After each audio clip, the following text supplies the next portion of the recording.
our garden, for those who don't know where it is just behind us.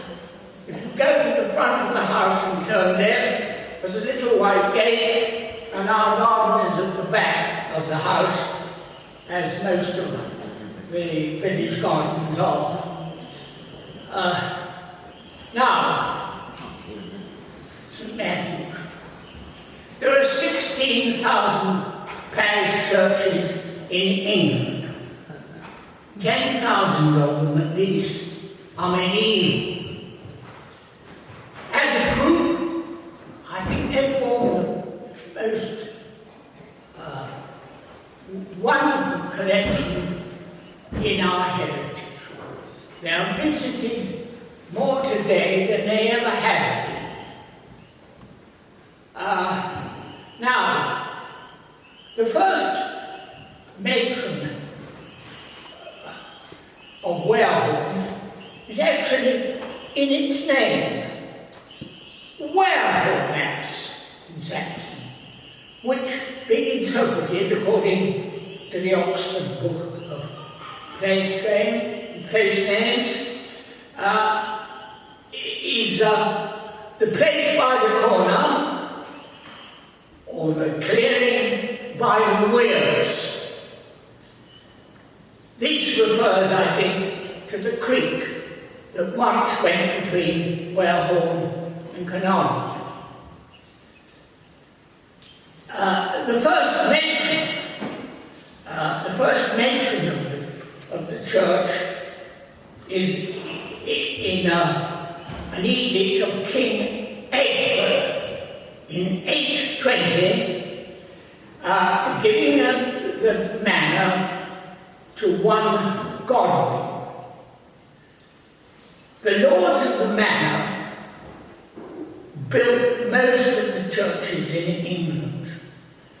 They claimed that they owned them themselves and had the right to appoint a priest.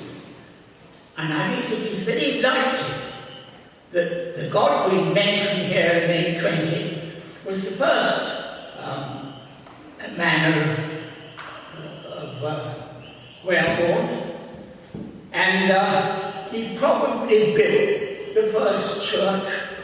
It would have been of wood, about the size of the nave. The name Wood Church next door gives credence to this. Now,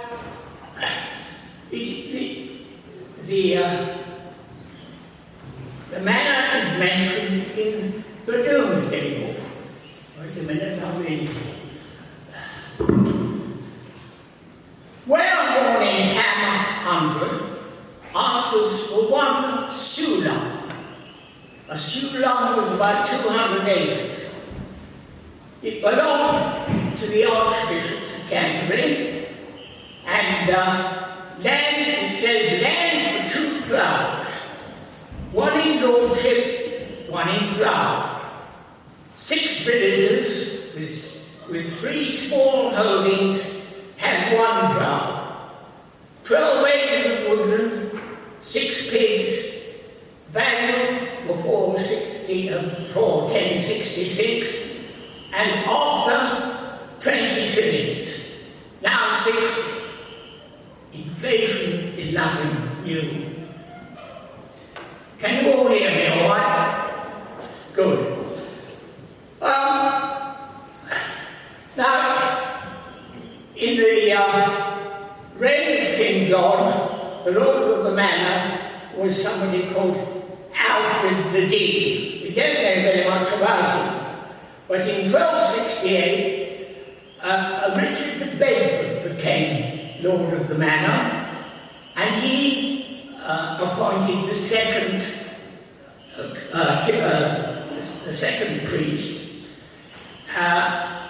The first one, whose name was James, died in the same year, almost certainly of the ague. The ague was the ancient name for malaria, and malaria was very, very rampant on the marsh. Doyle's manor ever lived here. There's no great manor houses. The Tintern Manor was, I think, was fairly small and was probably rented out. Let me just get my...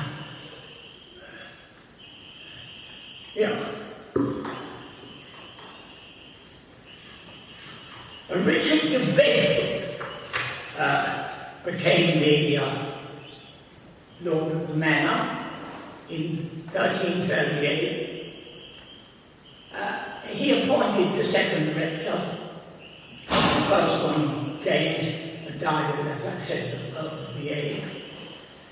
And he gained from Henry III a cattle market. And it stretched from Ham Green, I'm not quite sure where Ham Green was, but it was quite dirty, somewhere in the parish. And it lasted for nearly 600 years. The last cattle market in Warehorne was as late as 1841. Of course, in those days, I think Warehorne was probably larger than it is today. I mean, today it goes down right into Ham Street. Well, Ham Street wasn't there, and I think Warehorne was much larger and probably fairly prosperous, because the wool off the marsh was all gathered here before it went off to the Low Countries to be turned into woolen cloth. Where were we?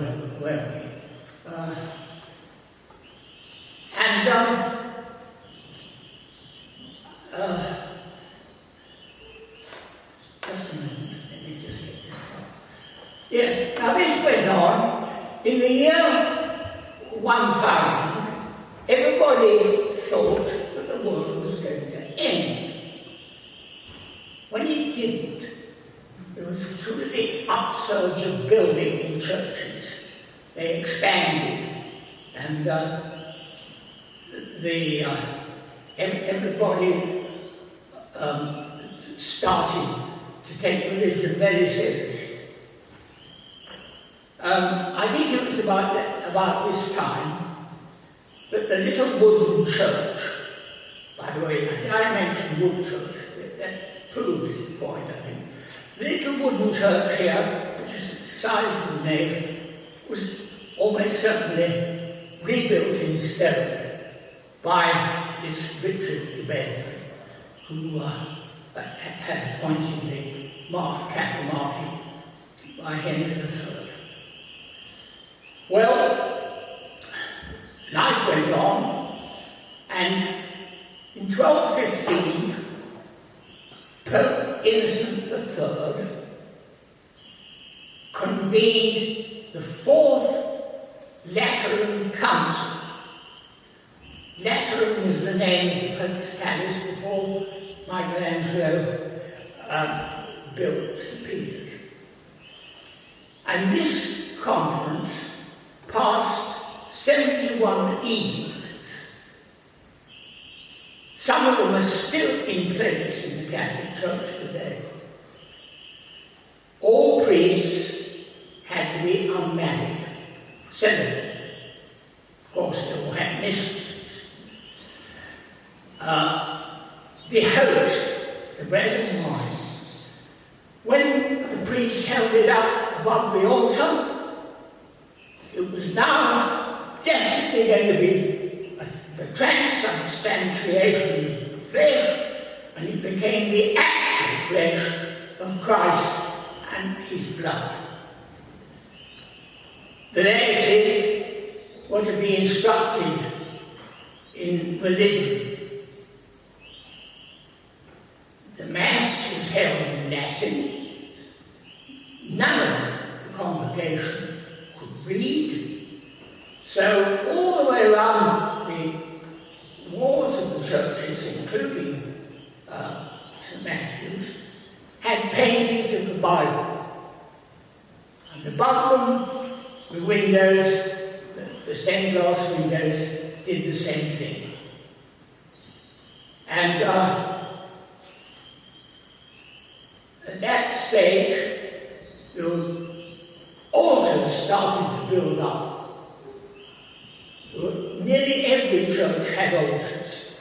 There were two that we know of here, St. Margaret and the Lady Chapel, St. Catherine and the Lady Chapel. But in most churches, there were masses of altars all round. They all had candles.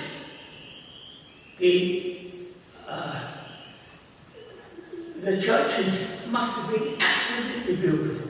Mud floors, stone with straw, seats round the walls for the elderly and the infirm. And St. Matthew's then must have been like an Aladdin's cave. Candles, altars, and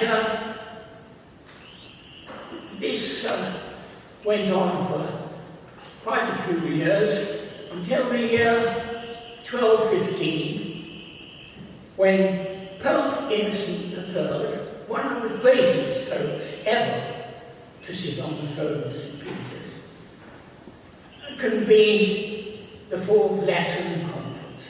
Now, the Lateran was the Pope's palace. And as I've said, you know, the churches became absolutely like a Aladdin's cave. Well, in 1517, a monk called Martin Luther had come to the decision that the Catholic Church was very decadent, and he pinned on the gates of Württemberg Cathedral in Germany 95 articles attacking the Roman Church. The Reformation had begun.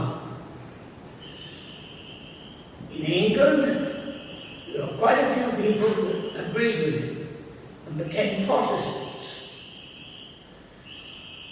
But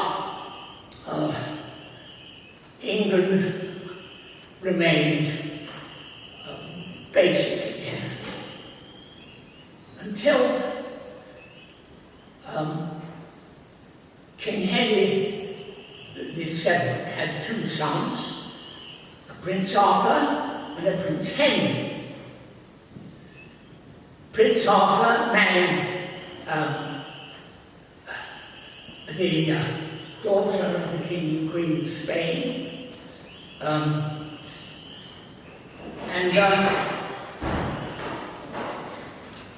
for 16 years, Catherine, forgive me, I've forgotten her name. Catherine of Aragon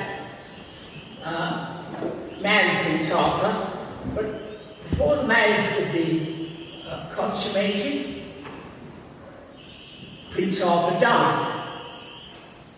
And his younger brother Henry became Prince of Wales, and because Catherine of Aragon was available and in England and suitable, Henry married her. Well, Henry VII died, and Henry became Henry VIII. And for a time, the marriage was very successful. Young Henry became a real Renaissance prince, strong, good at jousting, sports, musical. But Catherine didn't produce an heir. They tried, and she had miscarriage after miscarriage, and she only produced one daughter. Henry searched in his mind and somewhere found a clause in the Bible that said it was a sin for a man to marry his late brother's wife. God had been obviously against him, had been persecuted. Catherine had to go. So he approached the Pope for permission to divorce her. But unfortunately for Henry, Catherine of Aragon was the aunt of the Holy Roman Emperor. The Pope had only crowned a year before. So the answer came back, no way. Henry was furious. If the Pope won't allow me to divorce Catherine of Aragon, I shall make myself head of the church and divorce her myself. And that's precisely what Henry did. This unleashed in England the Reformation.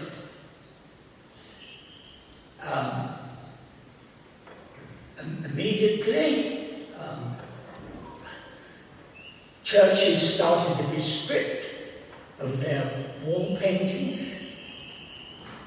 The Mass, which had been laid down by Pope Innocent III in the Lateran Council, that was bad, became illegal. And very slowly, England started to revert to Protestant. The Bible was translated into English. It had to be read in church every Sunday. Well, Henry VIII died in 1547, and he had one son by his fourth wife, Jane Seymour.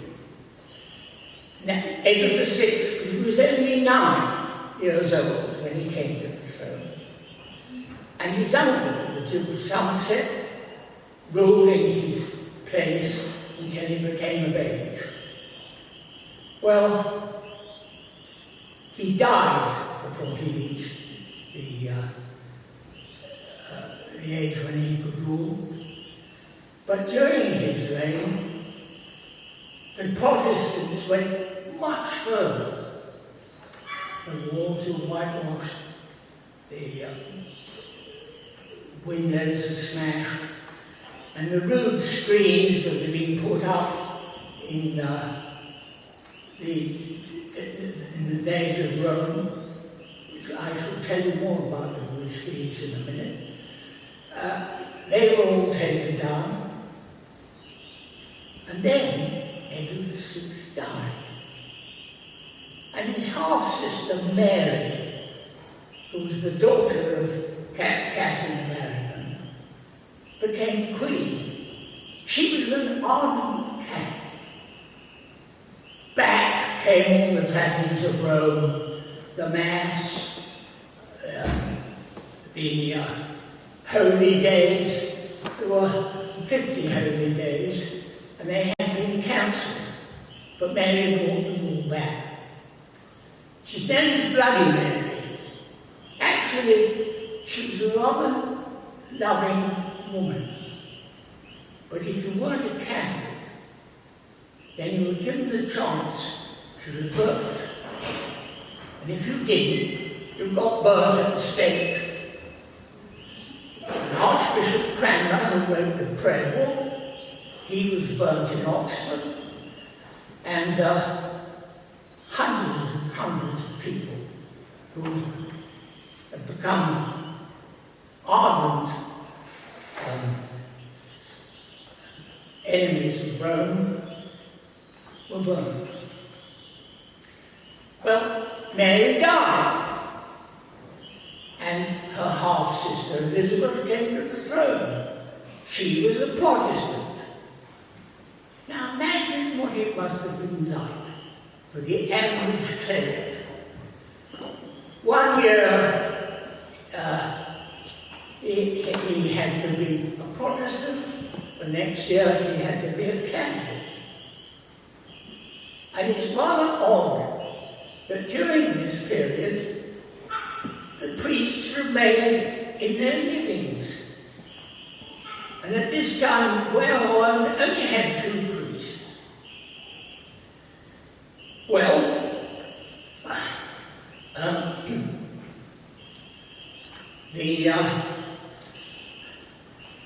where was I?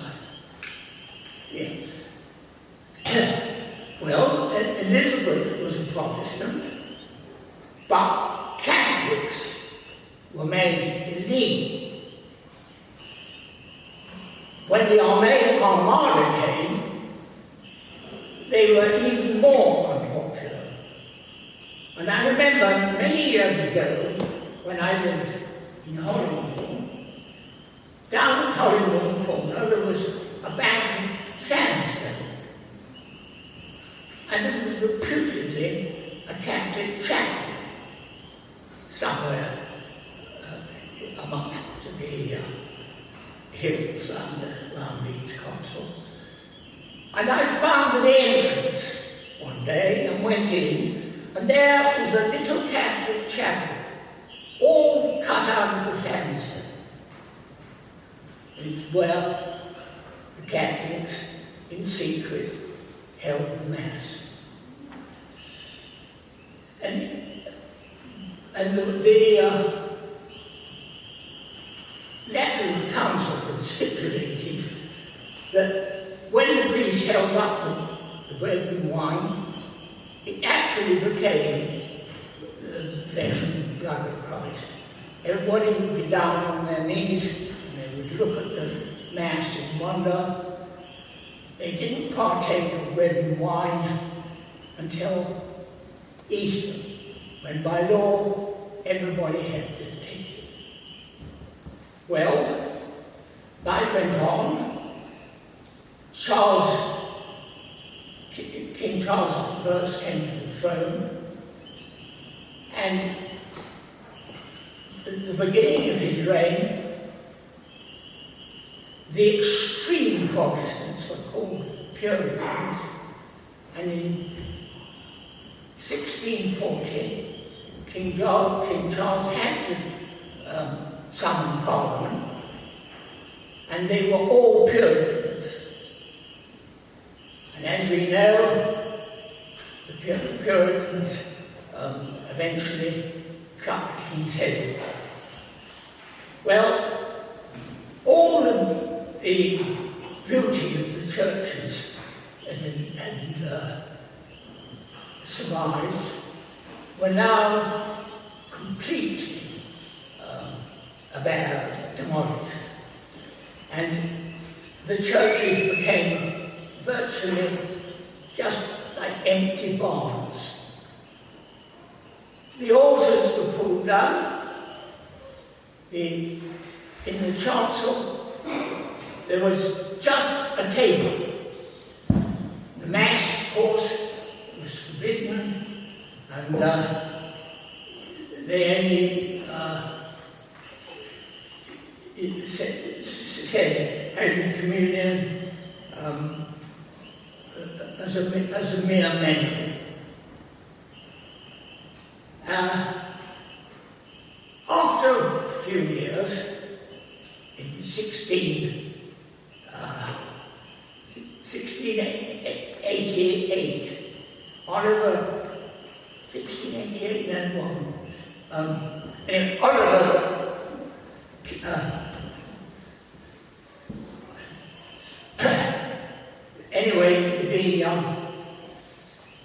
Oliver Cromwell died. The Puritans had gone too far. People were really rather fed up with them. So King Charles was brought back from France, and things started to go into reverse again. His brother, King James, became a Catholic. Catholics were still feared as being the gunpowder plot and the Armada. They started to be very worried by the presence of James II. And back in Holland, William of Orange, who could trace his ancestor back to James I, claimed the throne. And in 1688, he landed in Torbay unopposed, was welcomed by the English nation as a Protestant. Queen Anne came to the throne, and the Georges, the Hanoverians, they traced their ancestors back to James II. They came to the throne, George I, II, and III. England became more prosperous, and gradually the beginnings of our empire were started. The Georgians, in Georgian times, there were pulpits, sermons, box tombs, like the one you might tell you about in a minute. And the country was really run by the aristocrats and the country gentlefolk. The Victorians came along and they restored to almost obliteration so many of our churches. This church is very lucky. It hasn't got any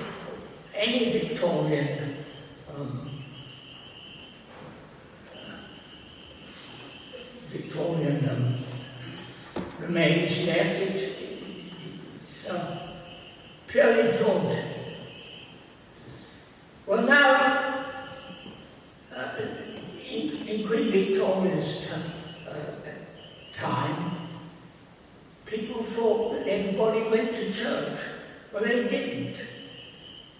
The average people didn't go to church at all. The Church of England had been described as the middle class at prayer. Well,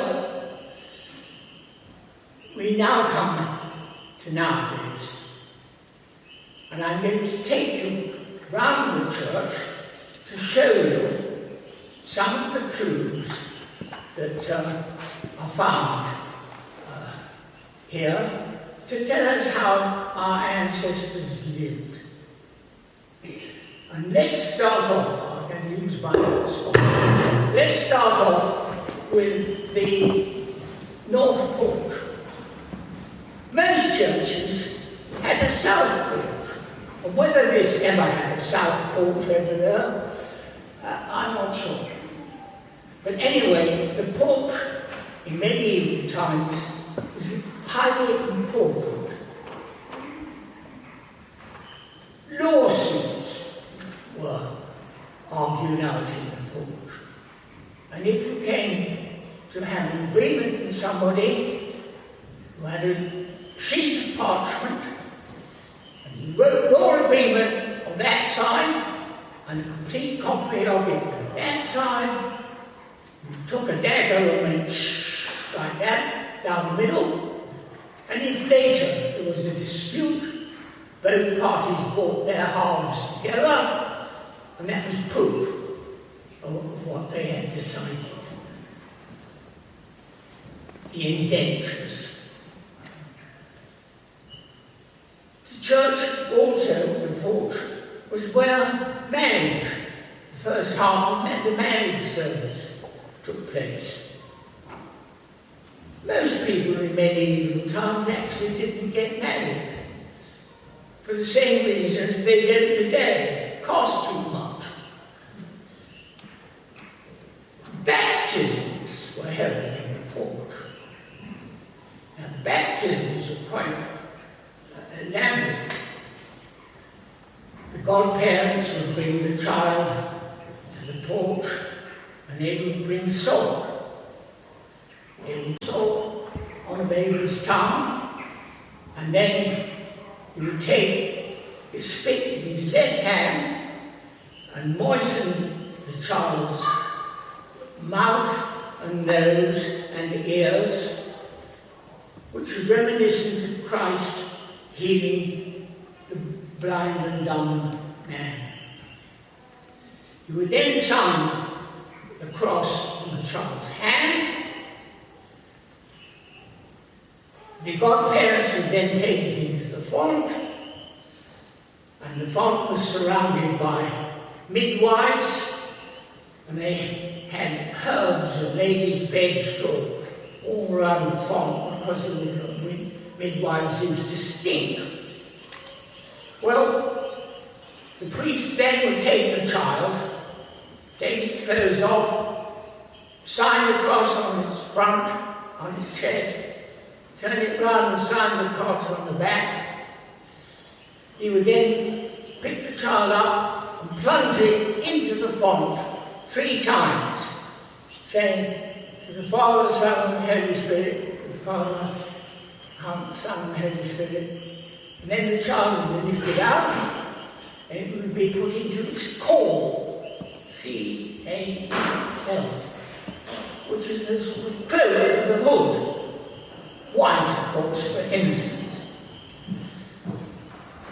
It would then be taken away by the parents, and if it was a boy, he wore the caul for 40 days. If it was a girl, she wore this caul for 80 days. And at the end of this time, the parents brought the child back to church, and a ceremony called the churching of women took place, and the caul was restored to the priest. As we move around, so that I think that was all that happened in the porch, and it was a very important part of the church. If the porch was in the south door, which it could have been, just to the left, when you go out through that door, just to the left, you will find a master. On the stone is carved a whole little rings of little holes. And in the middle is a bigger hole for a stick, or the gnomon. When the sun cast a shadow on one of the little holes round the back, where the priest had put a little pin, when the shadow hit the pin, that's when he was going to say Mass. There were no clocks. And you'll see just to the left of the door there, outside, it's meant to be the earliest Mass in the country. Now, where were we?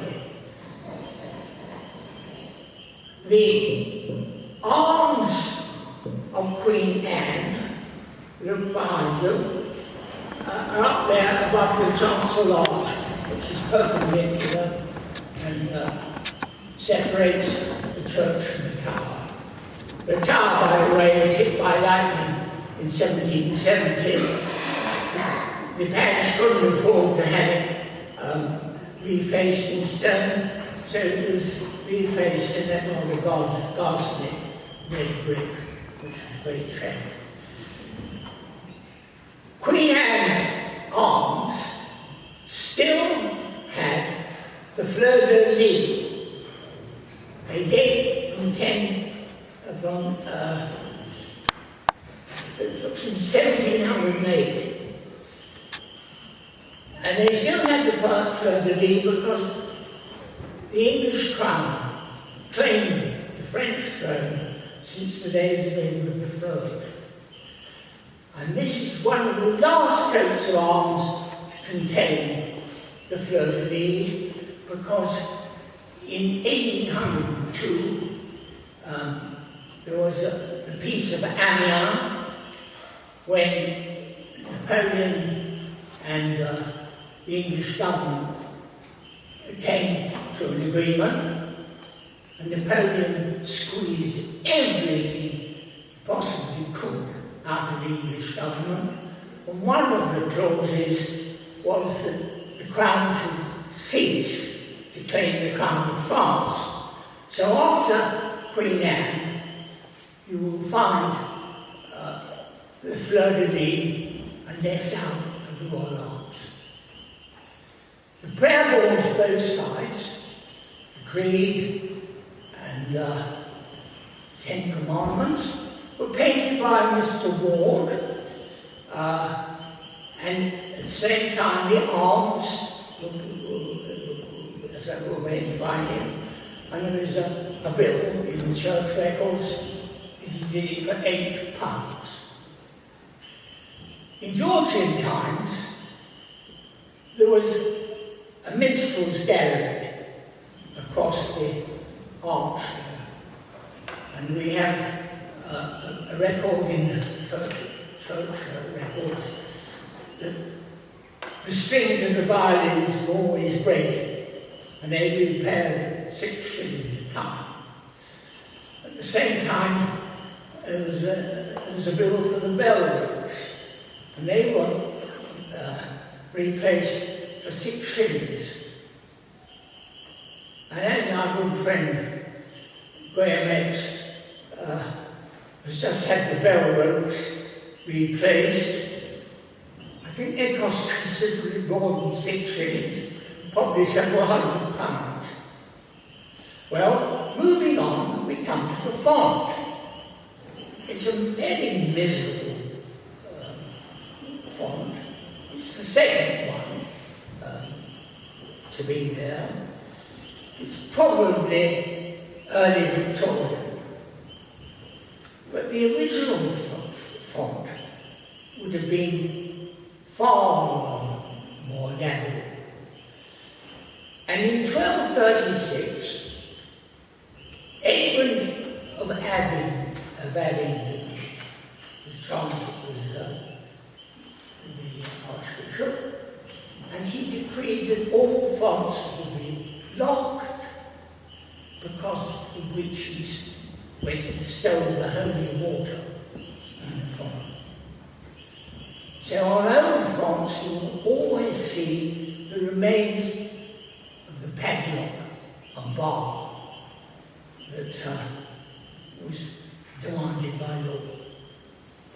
And in the church accounts, we know that there was an earlier font because an archdeacon tells the church wardens that to lock the fonts before All Saints' Day, when the holy water would be at its most potent state. The organ was replaced a few years ago, replaced a harmonium, which was used up to the time when we were here, when we came here. And it's a nice organ. It came from Wales. I don't think it's very old, but it's okay. Now we come to the south aisle. At the end of the south aisle was an altar, it's still there, the altar to Catherine, the patron saint of woolworkers, which is not surprising, as the whole of the district's wealth came from the wool of Omnimar's sheep. And in passing, the shepherds of Omnimar used to make a little dish called jump short pie. When the old ewe jumped a dike and the little lambs couldn't quite make it and fell into the water, the shepherds used to fish them out and make jump short pie. They were a fairly wild lot. They used to have steeplechases from one church to another. And they ran for had long poles and did pole vaults over the dikes. And that's where the word steeplechase comes from. And also, if you lived on the marsh, you had to pay the scot, which in ancient English meant tax. But if you lived above the marsh, you got off scot-free. So, there we are. But St Margaret, patron saint of all growers, when the shepherds died, they always had a little piece of wool put in the coffins to tell the good Lord that that's why they didn't come to church on Sunday, because they were looking after their sheep. As England grew richer after 1688, then, when William of Orange took to the throne, when it became richer, the wool was used less and less in place of silk. And there was an act passed called the Buried in Wool Act. Everybody had to be buried in wool. And now in the early 18th century. And I remember the poet Knox wrote a little poem, "Buried in wool, it would a saint provoke, were the last words that poor Narcissus spoke." The Buried in Wool Act. Now, coming round the corner here, there was a 3-decker pulpit that dated from the early 18th century. And across here, there was a box pew. Box pews in the 18th century proliferated. Some of them actually had fireplaces, tables, places where they could put cordials and buns to consume when the priest preached long sermons that go on for about 3 hours. And the box pew here, you will see, there are tiles. They're called acoustic tiles. They came from Tyler's Hill in Canterbury. Medieval. They had the centre incised with animals and flowers and that. And then that centre was filled with a different coloured clay. The whole lot were fired, and they were glazed and were very lovely. And the only ones that remain here are on the floor of the box pew. They may have gone right through to the altar. If they did, how lovely it would have looked in medieval times. Now, that is the priest's door, blocked up. The priest and the lord of the manor were responsible for the chancel, and the village was responsible for the nave. And the straight rood screen was separated in two. Now, if we look,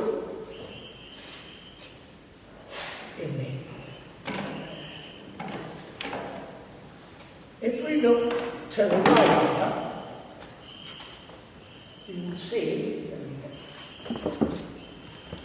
you see a little door here, with the door above it. That was the staircase to the rood screen. The rood screen would have come out through that door, whoops, and that door, gone right across. here there would have been a little chapel down on the edge of the wall there, and over here you see it's been flattened. There was a screen between the column there and the wall here. Beautiful screen, carved, lovely, with a roof. Same on the side here, with St. Catherine's altar, with a roof. Went through that door and descended onto the top of the roof. And on both sides there were organs. Well, one had two organs. They would have been powered by bellows. You pulled the bellow and the weight blew the air into the organ. And music was very, very important to medieval people.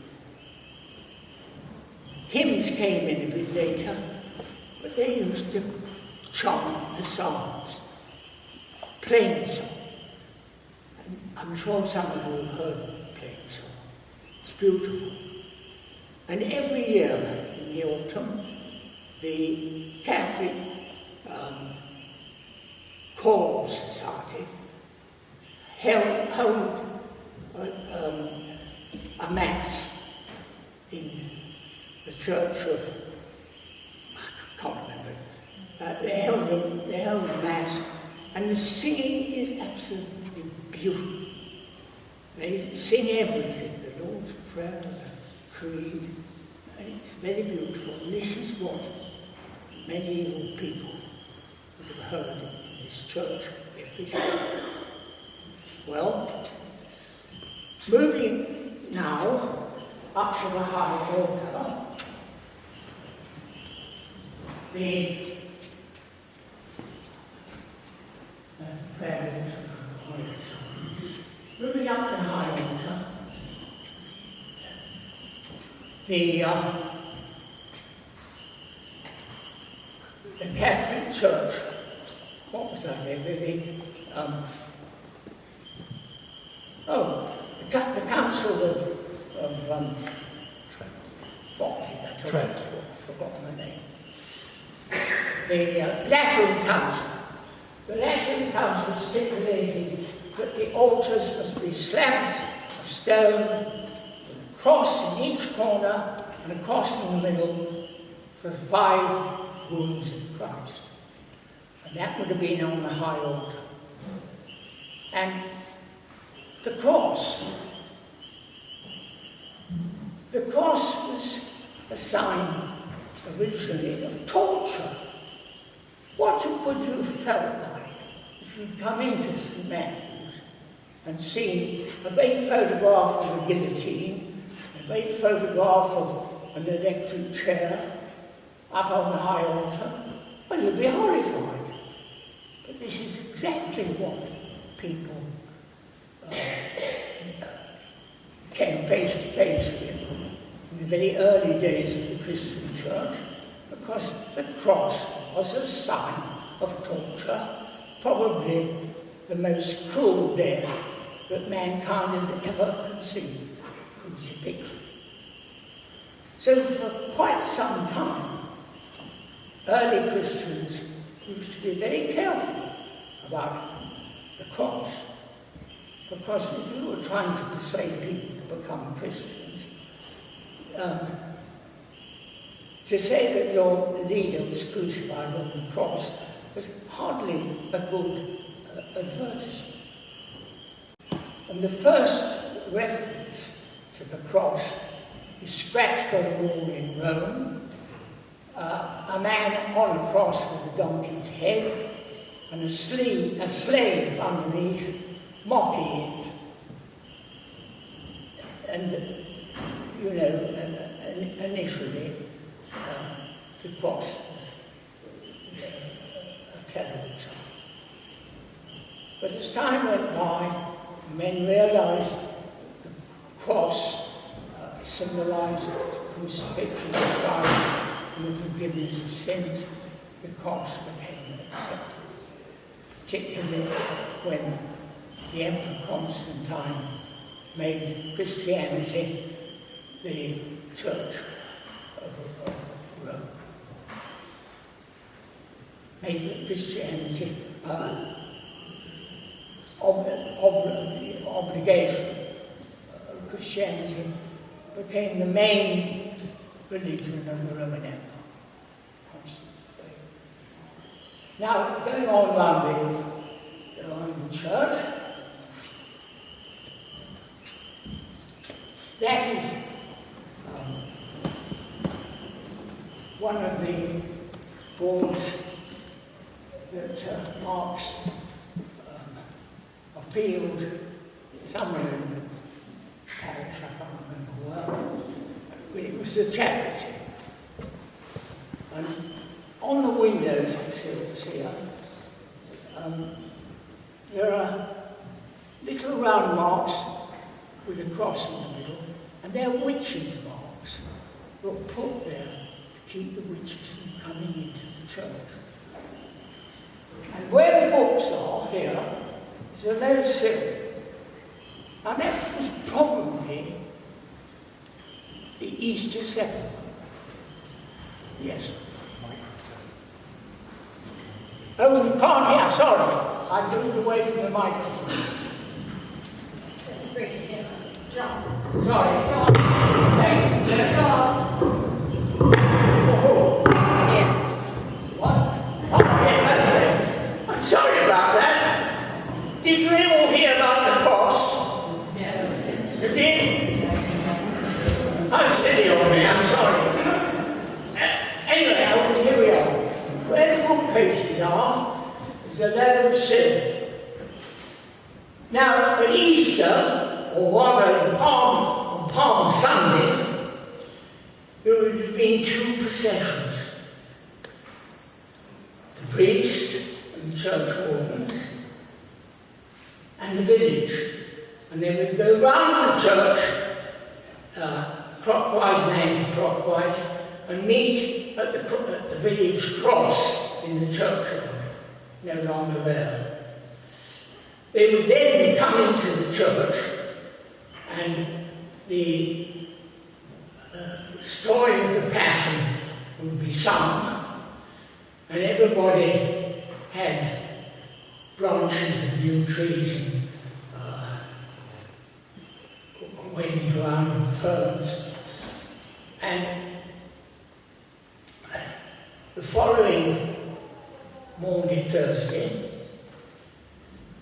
the Christ on the rood screen, Christ in the middle, his mother, Virgin Mary on his right, and St. John on his left. They were taken down, laid over here in what was known as the Easter sepulchre. And on Good Friday, the whole of the village would come barefoot and crawl to the sepulchre to kiss the statue of Christ. Good Friday was a day of mourning, but on Christmas Day, Easter Day, the statues of Christ were put back on the top of the rood screen, and there was singing, rejoicing, and everybody afterwards had feasts on the village green, and sports, dancing, and Easter was a very joyous occasion. I never mentioned the holy days that were held in medieval times. There were 50 of them. Each one was a holiday.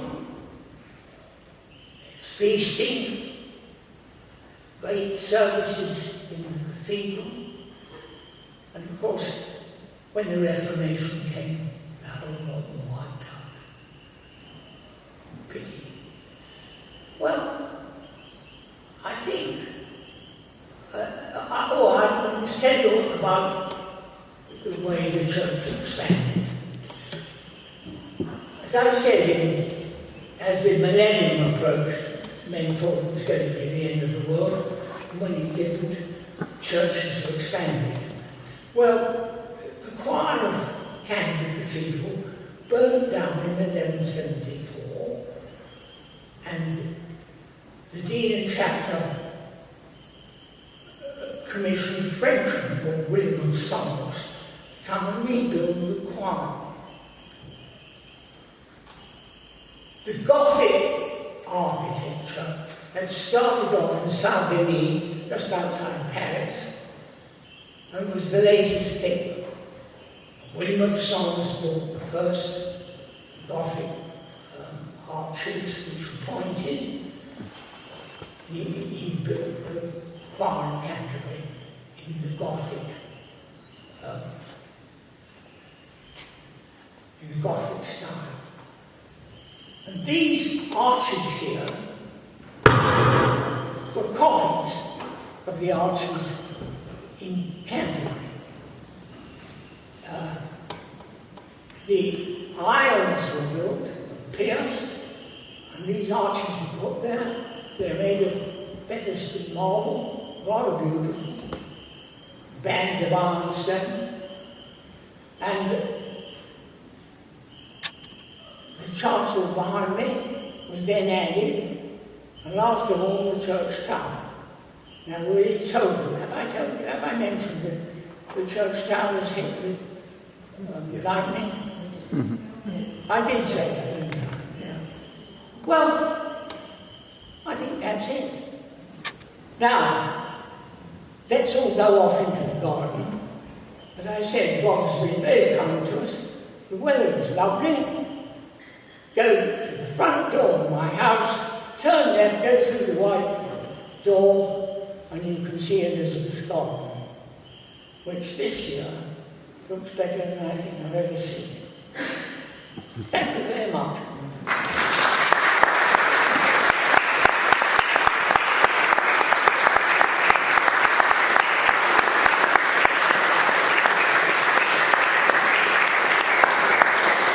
There's just one thing I've forgotten, and that is that Warehorne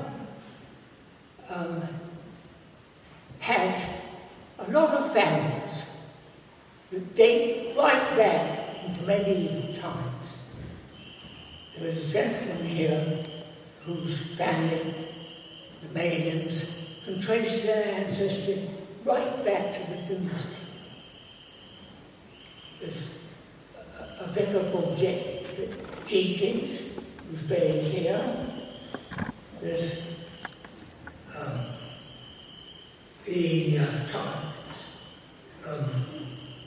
I can't remember the guy's name, but he's buried at the church, at the Lord of the Manor.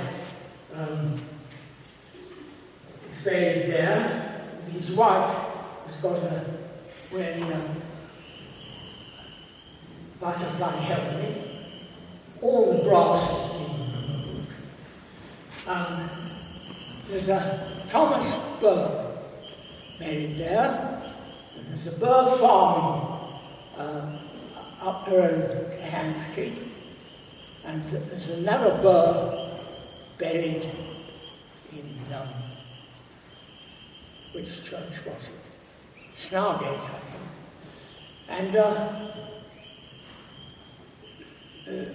the Howlands, they trace their ancestors right back to medieval times. And I had to say that because we're lucky enough to have Richard Maynham here, as I said, can trace his ancestry right back as far